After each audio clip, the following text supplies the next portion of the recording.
which is the controversy. Where did the controversy come? A lot of people saying, what did Nick Kannon say? A lot of people missed that. They said, I didn't see it. Well, let's show what Brother Nick Kannon actually said. And I want to hear Brother Demetrius' thoughts on it. And I want to hear y'all thoughts on it as well in the comment section. Let's check it out. Let's see what Brother Nick said. What did he say? Here we go. Here it is right here, family. This is what he said. So let's go to what it really is then. When we talk about the power of melanated people, when we talk about who we really are as gods, and understanding that our melanin is so powerful and it connects us in a way that the reason why they fear black, the reason why they fear is because the lack that they have of it. So then when you see what, Dr. Francis C.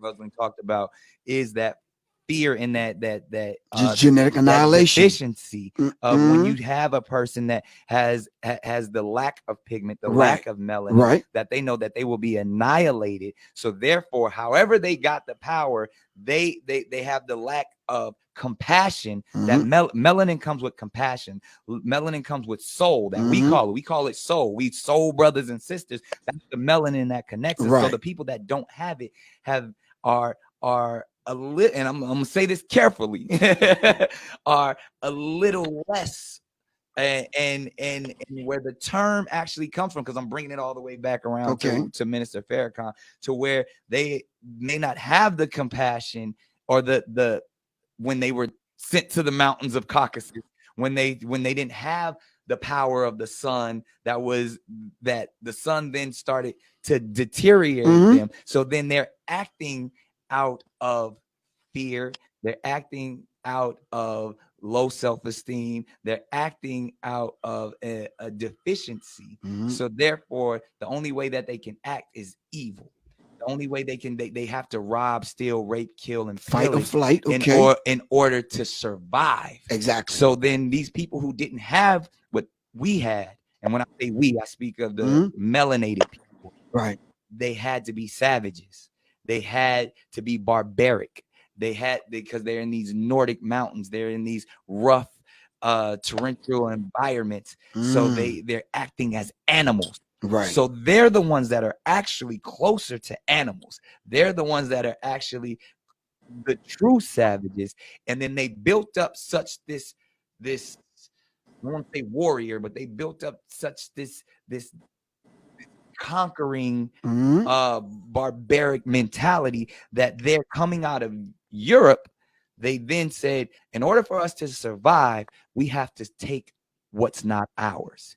And then they went into the land that actually where we all originated. And instead of trying to make friends, they said, we want what you got, because there's this mentality of whether it's the Caesars or even that we have to conquer. Right. So I say all that to say the context. And when we speak of whether it's Jewish people, white people, Europeans, the Illuminati, they were doing that as survival tactics to stay on this planet. Because we never had to do that. Because they've learned when they circumnavigated the globe and they ran into these islands and these places, and we were already there to greet them.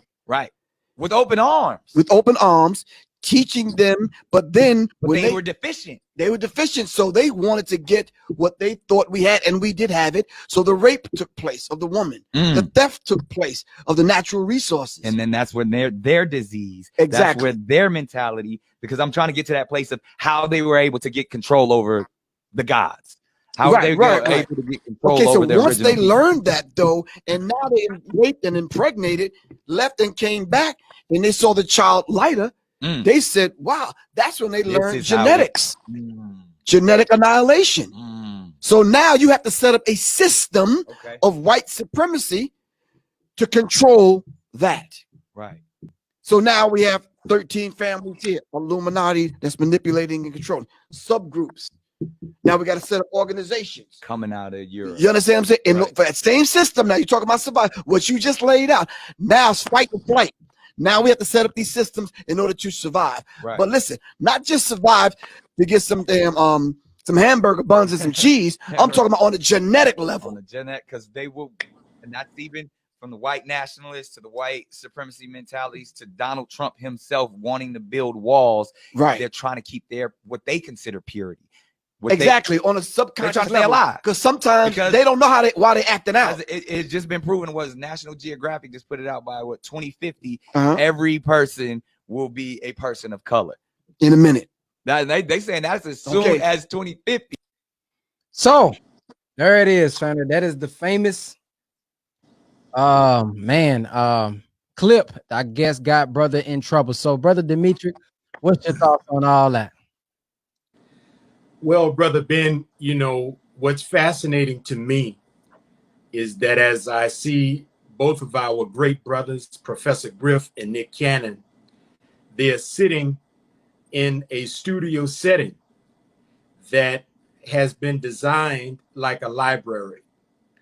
And as I listen to my great brother, Nick Kannon, I listen to him share information that is the result of his study and is the result of his inquiry and his reading of books. Because I'm familiar with much of the information and the sources from which he has drawn that information, I recognize books like The Chalice and the Blade. I recognize information from the Iceman Inheritance. I recognized in his conversation information from the ISIS Papers, Dr. Francis Cress Welsing's great book. I recognize aspects of the teachings of the Most Honorable Elijah Muhammad. And I think that instead of an apology, it may have been a better course for our brother to do something that I saw Minister Farrakhan do and I saw his representatives do when I came into the Nation of Islam. I came into the Nation of Islam as a teenager in the early 90s. And this is before the age of social media. This is before the YouTube era. And what oftentimes many of Minister Farrakhan's best ministers would do, they would come out on a stage, they would come to the rostrum, and they would have a stack of books. I think they say it nowadays as showing your receipts. So our brother was speaking from a place of knowledge and enlightenment. And quite frankly, this highlights the fact that there is information that is given to the general public, and it differs from information that scholars read and study and publish. And so oftentimes that which the scholars know to be true, the general public has never heard of. So when the general public hears what the scholars have said, they oftentimes are very shocked at what the scholars have said. And so I think that our brother was pressured to make an apology based upon threats and intimidation, particularly with respect to him invoking the name, the noble name of the Honorable Minister Louis Farrakhan. Brother Ben, going all the way back to 1994, the Anti-Defamation League of B'nai B'rith proposed a policy of engagement with the ministry of the Honorable Minister Louis Farrakhan. And in a report called Mainstreaming Anti-Semitism, the Legitimation of Louis Farrakhan, Stephen Freeman of the ADL said, you know, we can't stop Farrakhan, but what we can do and what we must do is place an obligation on all who deal with him or give to him a platform from which he can share his message. In other words, they said that we will punish all who share their platform with the Honorable Minister Louis Farrakhan.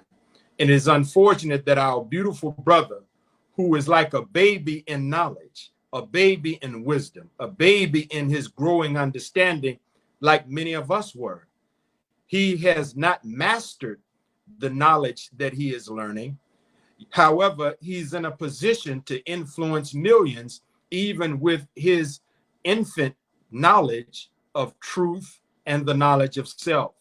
And so because he is in such a high profile position, any position to influence millions, to cause millions of his fans and his supporters to come and investigate the wisdom that he has been feeding from, to look into things that they haven't prior to looked into before, our brother was set upon, because those who are in power, who rule America, are engaged in something that the Honorable Minister Louis Farrakhan described as the deliberate dumbing down of the American people.